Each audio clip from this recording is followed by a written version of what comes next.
waaleykum salaam wa rahmatullahi wa barakaatu jërëjëf si ñaar yoo xam ne yaa ngi laaj suratul ixlaas lan moo ko taxoon a wàcc. waaw sababu nu si suratul ixlaas day onomaay wax nañ ciy wax waaye boo xoolee yëpp day dellu ci ñetti wax rek ñetti waxee boo xoolee day dellu ci benn maxnaa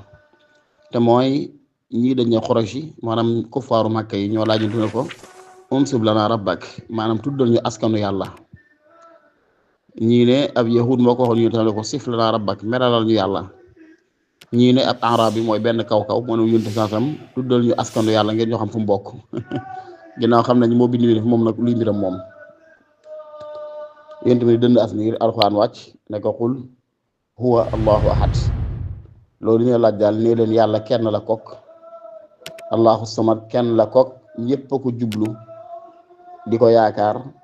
te munuñ koo ñàkk moom nag jublu kenn yaakaaru kenn te it amul kenn ko yàlla munta ñàkk lam yelit du ko jur kenn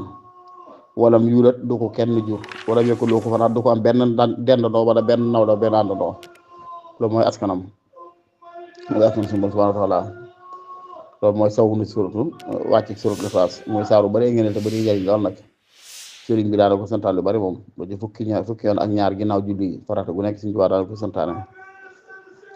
yéen tam daaw ci hadiis ne xanaa kenn ci yéen bëggul